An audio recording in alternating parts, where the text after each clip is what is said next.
खबर यूपी के बलिया जनपद के फेफना से है, जहां बीजेपी पूर्व मंत्री उपेंद्र तिवारी ने कार्यकर्ताओं से आगामी विधानसभा चुनाव की तैयारियों में जुट जाने का आह्वान किया।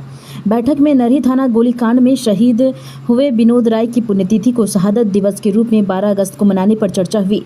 पूर्व मंत्री उपेंद्र तिवारी ने कहा कि शहीद के सम्मान और उनके परिवार की जिम्मेदारी पार्टी की है। पूर्व मंत्री उपेंद्र तिवारी ने सभी पदाधिकारी और कार्यकर्ताओं को निर्देश दिया कि वो आगामी विधानसभा चुनाव की तैयारियों में पूरी तरह जुट जाएं, क्योंकि चुनाव कभी भी घोषित हो सकते हैं।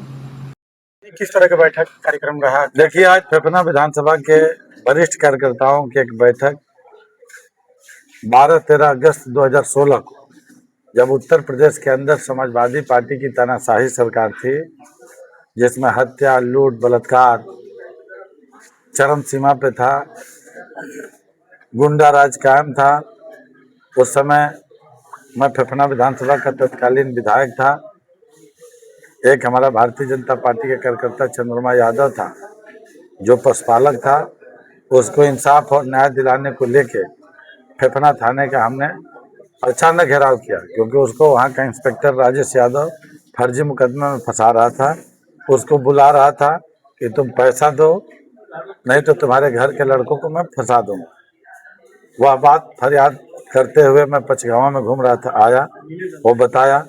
उसने कहा कि मैं गाय अयोध्या से खरीद के लाया हूँ, उसकी रसीद थी। रसीद अपने पॉकेट में लिया और इस मामले को लेकर के मैं थाने का तो बात करने के लिए गया। बात करते करते बात इस तरीके की हो गई कि मुझे धरने पे बैठना पड़ा। इसकी सूचना मैं अपने पार्टी के शीर्ष नेतृत्व को दिया, बलिया के कप्तान से लेके कलेक्टर उस समय के तत्कालीन और आईजी से लेके डीआईजी और डीजीपी तक इसकी पूरा सूचना देके जब न्याय नहीं मिला तो मैंने थाने का घेराव करना शुरू कर दिया। वह घेराव सुबह 11 बजे से शुरू हुआ, लेकिन रात 10 बजे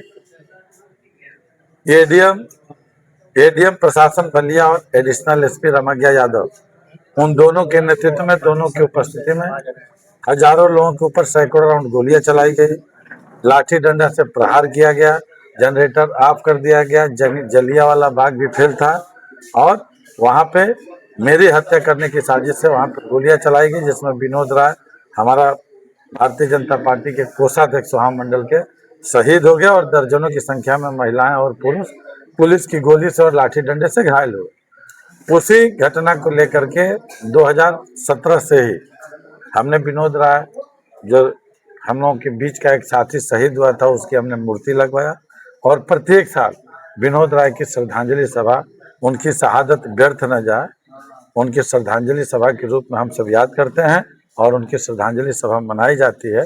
उन्हीं की तैयारी बैठक के लिए फेफना विधानसभा के सभी वरिष्ठ कार्यकर्ता यहाँ पर आए हुए थे और आगामी 12 अगस्त को विनोद राय की श्रद्धांजलि देने के लिए यहाँ से सब संकल्प लेकर के गए और फेफना विधानसभा में जाकर के अपने अपने इलाके से तैयारी करने के लिए गए। उसी में माननीय प्रधानमंत्री जी की तरफ से इस देश को आज़ादी दिलाने के लिए जो हमारे आपके पूर्वजों ने जो देश को आज़ादी दिलाई है, जो परतंत्र से स्वतंत्र हम लोग हुए, उन अमर वीर शहीदों को भी नमन करने के लिए माननीय मोदी जी और माननीय योगी जी और माननीय अमित शाह जी के नेतृत्व में तिरंगा यात्रा भी पूरे देश और प्रदेश के अंदर निकलती है। वह यात्रा भी 9 अगस्त से लेकर 15 अगस्त के बीच में चलती है।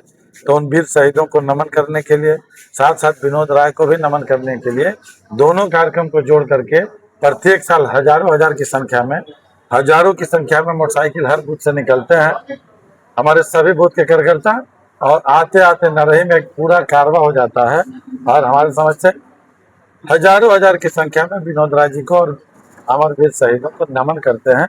उसी श्रद्धांजलि सभा के लिए, विनोद राय को श्रद्धांजलि देने के लिए आज तैयारी बैठक का कार्यक्रम हुआ।